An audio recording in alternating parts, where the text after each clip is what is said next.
कहानी के लेखक हैं संजय कामले। पोस्टमार्टम टेबल पर रखी एक लाश का पोस्टमार्टम करते करते दीपक ने कहा, सच हमेशा ही हमारी कल्पना से परे होता है। जो दिखाई दे रहा है जरूरी नहीं कि वह सच होता है, और जो सच होता है जरूरी नहीं कि वह दिखाई भी दे। पर ये बातें तब समझ में आती है जब मौत हमारा घमंड तोड़ देती है।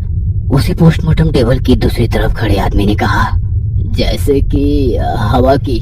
टेबल पर रखी लाश के सर पर हथौड़े से मारते हुए दीपक ने लाश की खोपड़ी खोल दी और बोला, बिल्कुल सही। हवा हमें दिखाई नहीं देती, मगर इसका मतलब यह नहीं कि उसकी मौजूदगी नहीं है। और दूसरा है इंद्रधनुष, जिसे हम देख तो सकते हैं मगर ना कभी छू सकते हैं ना पा सकते हैं। कहते हुए दीपक ने टेबल पर रखी लाश का पूरा शरीर सर्जिकल ब्लेड से खोल दिया। तभी पीछे खड़े डॉक्टर शिंदे ने उसे कहा, अपनी अपनी राय होती है, क्योंकि मैं उसी चीज पर यकीन करता हूँ जिसे मैं अपनी आंखों से देख सकता हूँ या अपने कानों से सुन सकता हूँ। डॉक्टर शिंदे की तरफ देखते हुए दीपक चौंक कर बोला, अरे सर, आप कब आ गए? डॉक्टर शिंदे हैरानी से दीपक की ओर देखते हुए सोच में पड़ गए। अगर इसने मुझे देखा ही नहीं था तो ये बातें किसके साथ कर रहा था? हम दोनों के अलावा तो यहाँ कोई नहीं है। दीपक ने हल्के से मुस्कुराते हुए लाश का चेहरा कपड़े से कस के बांध दिया। लाश उसी की थी जिससे अभी दीपक बात कर रहा था, और टेबल की दूसरी तरफ देखते हुए बोला, तुम्हारी आत्मा को शांति मिले। डॉक्टर शिंदे हैरानी भरी नजरों से दीपक की ओर देखते हुए मन में बोले, सावंत साहब को बताना ही होगा। कुछ दिन बाद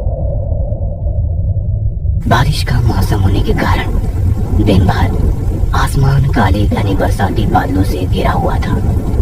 पिछले 3-4 दिन से बारिश इस तरह से कहर बरसा रही थी जैसे कि आसमान फट गया हो। शाम के 4 बज चुके थे। आज पूरे दिन एक भी पोस्टमार्टम का केस न आने की वजह से दीपक अपनी कैबिन में कुर्सी पर बैठा कल की गई लाशों के पोस्टमार्टम रिपोर्ट और तस्वीरों की जांच कर रहा था कि तभी मोबाइल पर किसी का कॉल आया।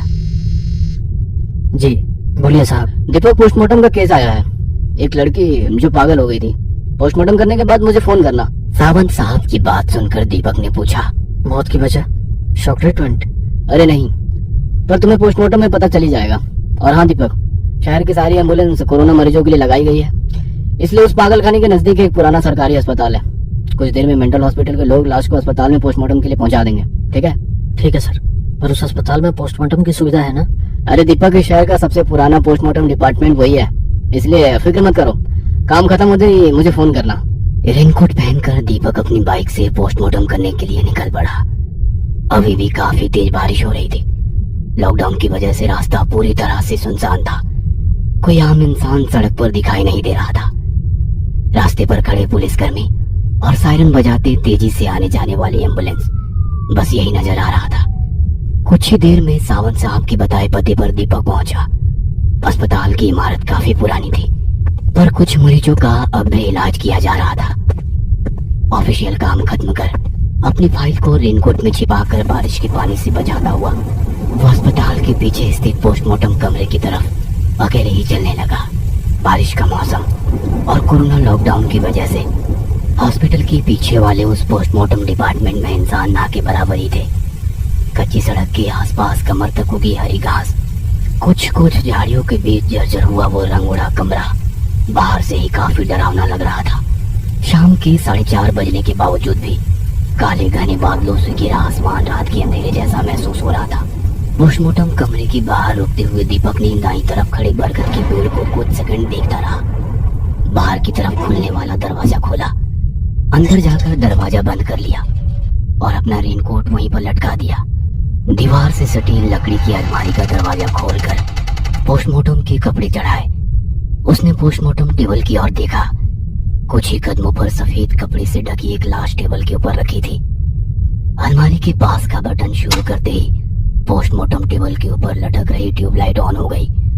पुराने जर्जर हुए उस कमरे के भीतर नजर घुमाते हुए दीपक उस लाश के नजदीक गया और टेबल के ऊपर रखे रिपोर्ट उठाकर देखा। नाम सिमरन, उम्र 24 साल, पता। सारी जानकारी पढ़कर उसने लाश के चेहरे पर ढका हुआ सफेद कपड़ा हटाया। लाश एक युवा लड़की की थी। चेहरे पर अजीब सी थकान दिखाई दे रही थी। खुली आंखों के नीचे बने डार्क सर्कल से पता चल रहा था कि वो काफी परेशान थी। नींद न आना, या ऐसे ही किसी बात की वजह से उसने लाश के ऊपर से कपड़ा हटा दिया। लड़की के शरीर पर मेंटल हॉस्पिटल के मरीजों के कपड़े थे, शर्ट और पैंट। इतनी जवान और खूबसूरत लड़की पागल कैसे हो सकती है? कुछ तो वजह होगी। गौर से उसके चेहरे की तरफ देखने लगा, जैसे वो लाश से ही उसके पागल होने की वजह पूछ रहा हो। एक अजीब सा सन्नाटा पूरे कमरे के भीतर फैला हुआ था। दीपक को पता था कि उसकी आत्मा यहीं गई है। वो जानना चाहता था कि उसकी पागल होने की वजह क्या थी। तभी उस लड़की के बालों से ढके कान के पास कुछ हलचल हुई। कान के पास वाले काले बाल थोड़े हिलते हुए नजर आने लगे। दिल थाम कर दीपक गौर से उस जगह को देखने लगा। सन्नाटा, बहुत ही डरावना जानलेवा सन्नाटा चारों ओर फैला हुआ था।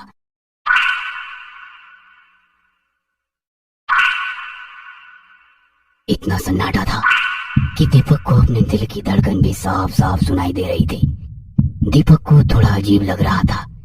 धीरे से अपना हाथ उस लड़की के कान के पास ले जाते हुए बालों को छुआ ही था कि तभी एक मधुमक्खी जैसा कीड़ा उस लड़की के बालों से निकलकर एकदम से दीपक के चेहरे पर झपटा।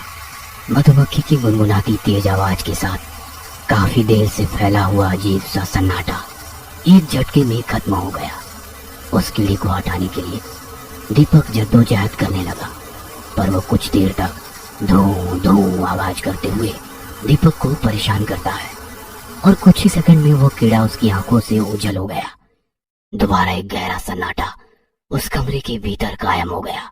दीपक हैरानी भरी नजरों से दोबारा पोस्टमार्टम टेबल पर रखी लाश की ओर देखा। कुछ तो अजीब है, कहते हुए उस लाश के बाल धीरे से कान के ऊपर से हटाए कि उसे कहीं से वही धो धो इस तरह की हल्की सी आवाज आने लगी। उसने पीछे मुड़कर देखा, नजर तो कुछ नहीं आ रहा था, पर धीरे धीरे तेज होती हुई आवाज कानों में गूंजने लगी। इतनी तेज आवाज कि दोनों हाथों से अपने कान बंद करते हुए चारों ओर देखा, पर कुछ भी नहीं था और एकदम से आवाज आनी बंद हो गई। नजरें घुमाते हुए धीरे से उसने अपने कानों पर से हाथ हटाए। सन्नाटा, एक जानलेवा सन्नाटा पूरे कमरे के भीतर फैला हुआ था। दीपक अपने डर पर काबू रखते हुए दोबारा टेबल पर रखी लाश के नजदीक गया। लग रहा था वो लड़की अभी भी जीवित है और अभी उठकर बात करने लगेगी। तभी उसकी नजर शव के नाक पर गई। उसके नाक से वही कीड़ा रेंगते हुए बाहर निकलने की कोशिश कर रहा। दीपक ने पोस्टमार्टम के लिए रखा चिमटा उठाया, धीरे से कीड़े को पकड़ते बाहर निकाल कर देखा, जैसे मधुमक्खी की तरह कोई जीव लग रहा था। और तभी एक और कीड़ा उसके नाक से बाहर रेंगता हुआ निकलने की कोशिश करने लगा। गहरे सन्नाटे में उस कीड़े की धू धू ऐसी हल्की आवाज उसकी कानों में लगातार गूंजने लगी। हैरान होकर दीपक ने अपने एक हाथ से उस लड़की का मुंह खोला और बड़ी तेजी से उसके मुंह से मधुमक्खी की तरह दिखने वाले हजारों किलो का एक बड़ा सा जत्था बाहर निकलकर कमरे में फैलने लगा। धू धू धू इस तरह की आवाज करते हुए वे कीड़े दीपक के इर्द गिर्द मंडराने लगे। उस घिनौनी डरावनी आवाज से दीपक का सिर मानो फट रहा था। दोनों हाथों से अपने सर के ऊपर मंडराने वाली मक्खियों को हटाते हुए दीपक ने पोस्टमार्टम कमरे का दरवाजा खोला और सन्न रह गया, क्योंकि वहां पर एक भी कीड़ा या मधुमक्खी नहीं थी। सब कुछ बिल्कुल शांत था। अब उस शव के पास जाने में भी उसे डर लग रहा था। पोस्टमार्टम टेबल पर रखी उस लाश की तरफ चलते हुए दीपक धीमी आवाज में बोला, कौन हो तुम और चाहती क्या हो? दीपक अब समझ चुका था कि यह किसी शैतानी आत्मा का काम है और वो इसी कमरे में कहीं पर मौजूद है।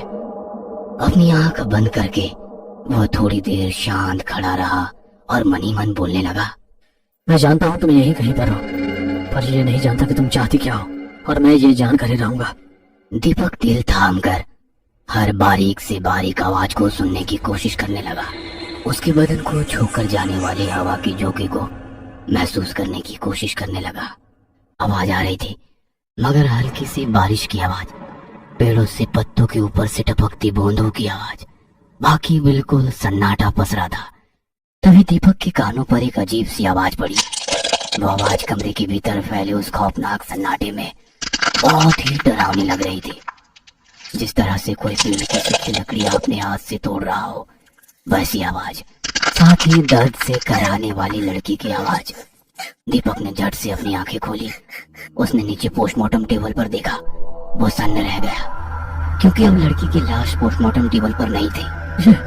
ये क्या हो रहा है? गहरे सन्नाटे में डरा सहमा दीपक एक एक कदम आगे बढ़ने लगा। उसकी नजरें कमरे में चारों ओर उस लाश को ढूंढ रही थी। लाइट बंद चालू होने के कारण कभी उजाला तो कभी 2 सेकंड अंधेरा उस कमरे में फैल रहा था। वह धीरे धीरे आगे बढ़ने लगा। तभी पोस्टमार्टम टेबल की दूसरी तरफ जमीन पर उस लड़की का सिर का हिस्सा दिखाई दिया।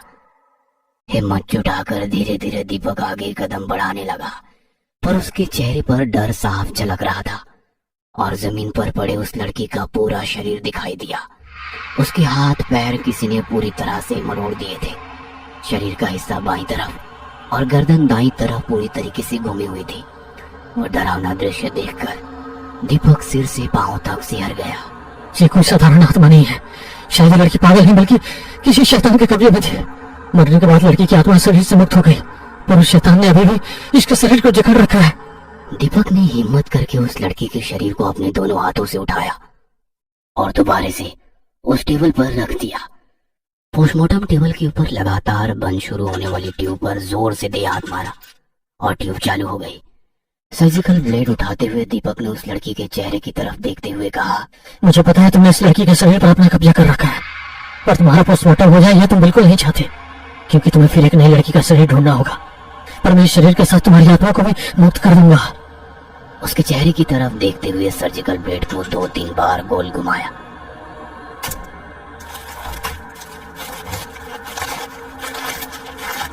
कुछ ही देर में दीपक ने उस लड़की की लाश को ब्लेड से पूरा शरीर खोल दिया, पर उसकी हाथों के भीतर कुछ रेंगने वाले कीड़े अभी भी जिंदा थे। यह देखकर एक पल के लिए दीपक भी सहम गया। लड़की के चेहरे की तरफ देखते हुए बोला, अगर ये बात सावन सबको बताऊंगा तो वे यकीन नहीं करेंगे। तुम्हारी मौत आज नहीं बल्कि 1 महीने पहले हो चुकी थी, जब इस आत्मा ने तुम्हारे शरीर को अपना घर बना लिया था। कुछ ही देर में पोस्टमार्टम पूरा कर दिया। पूरा शरीर सफेद कपड़े में लपेट दिया और चेहरा ढकने से पहले दोबारा उस लाश की आंखों में देखते हुए बोला, मैंने तुमसे कहा था ना, इस शरीर के साथ साथ तुम्हारी शैतानी आत्मा को भी खत्म कर दूंगा। चलो तुम्हारी आत्मा को शांति मिले। और उस लाश का चेहरा ढकते हुए अच्छे से बांध दिया। काम खत्म होते ही मुझे फोन करना। पहले सावंत साहब को इन्फॉर्म करता हूँ। कॉल करने के लिए उसने मोबाइल फोन पॉकेट से बाहर निकाला ही था कि तभी दोबारा लाइट बंद शुरू होने लगी। अंधेरे के साथ उजाला लुका छुपी खेल रहा था। दीपक लाइट के बटन की ओर चलने लगा। सावंत साहब को फोन लगाया और मोबाइल कान से लगाकर बटन को बंद शुरू करके देखने लगा। लाइट अभी भी बंद शुरू हो रही थी। 3-4 रिंग के बाद सावंत साहब ने फोन उठाया। अरे दीपक, कहाँ हो? कब से फोन ट्राई कर रहा हूँ। माफ कीजिए सर, मोबाइल साइलेंट मोड पर था। ठीक है, कोई बात नहीं।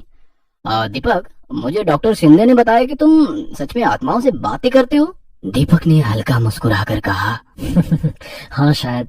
सावंत साहब आगे कुछ बोलते कि तभी फोन कट हो गया। दीपक ने उन्हें कॉल करने की कोशिश की, पर शायद कवरेज नहीं था। तभी कमरे के भीतर फैले खौफनाक सन्नाटे से दोबारा वही डरावनी आवाज आने लगी। आवाज सूखी लकड़ियों की तरह, इंसानी जिस्म की हड्डियां तोड़ने की आवाज। तभी दीपक के पीछे अंधेरे में उस पोस्टमार्टम टेबल पर सफेद कपड़े में लिपटी लाश में कुछ हलचल होने लगी। हैरानी भरी नजरों से उसने पीछे मुड़कर देखा और उसके चेहरे का रंग उड़ गया। पोस्टमार्टम टेबल पर रखी उस लाश के भीतर कुछ हलचल हो रही थी। उस लाश के ऊपर लपेटे सफेद कपड़े को चीरते हुए दोनों हाथ बाहर निकल रहे थे और उस सन्नाटे में किसी जानवर के गुर्राने की आवाज गूंजने लगी। दीपक अपने डर पर काबू रखते हुए सामने हो रही वो हलचल को गौर से देखने लगा। तभी लाइट शुरू हो गई और दीपक ने देखा कि सफेद कपड़े से बाहर निकले सड़े हाथों के ऊपर का मांस हड्डियों के सहारे लटक रहा था। मरोड़ते हुए वे दोनों हाथ अब लाश के चेहरे पर बंधे कपड़े पर घूमने लगे। वो नजारा दीपक के लिए दिल दहला देने वाला था। उसकी नजरें लाश पर ही टिकी थी और वो बिना आवाज किए एक एक कदम पीछे चलने लगा और फिर टेबल पर रखी लाश के सड़े गले हाथ चेहरे के ऊपर बंधे कपड़े को फाड़ने लगे। तभी टेबल के ऊपर की ट्यूब फट गई और पूरे कमरे में धुंधला सा अंधेरा छा गया। उस कमरे में फैले गहरे सन्नाटे में कपड़े को फाड़ने की आवाज गूंज उठी और फिर सब कुछ जैसे शांत हो गया। अपने कांपते हाथों से उसने मोबाइल का टॉर्च शुरू करते हुए रोशनी पोस्टमार्टम टेबल की तरफ डाली और डर के मारे उसकी धड़कन ही रुक गई। पोस्टमार्टम टेबल पर वो लाश नहीं थी, टेबल खाली था। आवाज आ रही थी तो किसी की गहरे करती सांसों की। अब वहां रुकना मतलब अपनी मौत को दावत देने के बराबर था, क्योंकि वो शैतानी आत्मा थी, मासूम लोगों को मारकर उनके शरीर पर कब्जा करने वाली शैतानी आत्मा। बाहर निकलने के लिए दीपक झट से दरवाजे की तरफ मुड़ा। वो दरवाजा खोलने ही वाला था कि पोस्टमार्टम कमरे के बाहर खड़े बरगद के पेड़ की बड़ी सी टहनी टूटकर दरवाजे के सामने ही गिर गई। उसका बाहर जाने का रास्ता ही बंद हो गया। अब वो चाह कर भी दरवाजा नहीं खोल सकता था। उसने मोबाइल से सावंत साहब को फोन किया, पर अंधेरे में किसी ने उसका फोन झट से खींचते हुए दीवार पर दे मारा। दीपक अब पूरी तरह से बेबस था। रात होने लगी। दीपक जोर जोर से दरवाजा पीटने लगा, पर अस्पताल के काफी पीछे बने उस पोस्टमार्टम कमरे के आसपास कोई नहीं था। तभी उसे पीछे से एक अजीब सी घसीटने की आवाज आने लगी, पर अंधेरा होने के कारण कुछ साफ नजर नहीं आ रहा था। पर उसे पता था कि वो शैतानी आत्मा यहीं कहीं मौजूद है। डरी सहमी आवाज में उसने कहा, आखिर तुम चाहते क्या हो? दीपक चारों ओर फैले अंधेरे में अपनी डरी सहमी नजरें घुमाते हुए देखने लगा। तभी एक खौफनाक हंसी उसके कानों में गूंजती हुई सुनाई देने लगी और साथ डरावनी आवाज से उसका दिल दहल गया। हजारों मधुमक्खियों का छाता उसके ऊपर झपट पड़ा और उस अंधेरे में धू धू इस तरह की आवाज गूंजती रही। अगले दिन आंखें खोली तो वह हॉस्पिटल के बेड पर था। ईसीजी मशीन की बीप सुनाई दे रही थी। बाकी सब कुछ शांत था, ना कोई डरावनी आवाज, ना किसी की आहट। पास ही एक नर्स उसकी ग्लूकोज की बोतल देखकर चली गई। दीपक, अब कैसा लग रहा है? सावंत साहब उसके बेड के पास बैठे थे। दीपक का हाथ पकड़कर वे रोते हुए बोले, दीपक, मुझे डॉक्टर सिंधे ने बताया कि तुम सच में आत्माओं से बातें करते हो। उसे पूरा यकीन था। वैसे मैं भूत प्रेत इन सब पर यकीन नहीं करता, क्योंकि मैं यकीन करना ही नहीं चाहता। कुछ साल पहले मेरी बेटी के शरीर पर एक शैतानी आत्मा ने कब्जा कर लिया। हमने कई साइकिट्रिस्ट को दिखाया, पर कोई फायदा नहीं हुआ। उसका पागलपन हद से ज्यादा बढ़ने लगा। रात भर जागती रही। अगर नींद आती तो जोर जोर से चीखती हुई उठती। घर में रेंगने वाले कॉकरोच, जमीन पर पेड़ों पर रहने वाले कीड़े मकोड़े मक्खियों को वो बेझिझक खा जाती। फिर उसे पागल खाने में दाखिल करना पड़ा। वहाँ एक दूसरी पागल महिला उस पर हमला कर उसके हाथ का मांस नोच लिया था, पर 1 महीने बाद उसकी मौत हो गई। लेकिन जब पोस्टमार्टम रिपोर्ट आई तो पता चला कि उसकी मौत 1 महीने पहले ही हो गई थी। जिस कमरे में तुम थे ना, वहीं उसका पोस्टमार्टम हुआ था। वहाँ काम करने वाले लोग कहते हैं कि सिमरन के पोस्टमार्टम के बाद उस जगह अजीब सी घटनाएं होने लगी। तब से वो डिपार्टमेंट बंद कर दिया गया। मुझे माफ करना, क्योंकि मैंने तुमसे झूठ बोलकर वहाँ भेजा था, क्योंकि तुम आत्माओं से बात करते हो। मैं सिर्फ इतना जानना चाहता हूँ कि सालों पहले मर चुकी मेरी बेटी की आत्मा क्या मुक्त हो गई है? क्या वो शैतानी आत्मा अब भी वहीं पर है? दीपक ने उनके किसी भी सवाल का जवाब नहीं दिया। शायद वो गुस्से में था। हताश होकर सावंत साहब चले गए और दीपक अकेला कमरे में बेड पर लेटे हुए छत पर घूमने वाले पंखे की तरफ देखने लगा। बिल्कुल शांत शांत लग रहा था। अपनी आंखें बंद करके वो शांत पड़ा रहा, पर तभी दोबारा मधुमक्खी की हल्की आवाज उसके कानों में गूंजने लगी। डर की मारे उसने झट से आंखें खोली।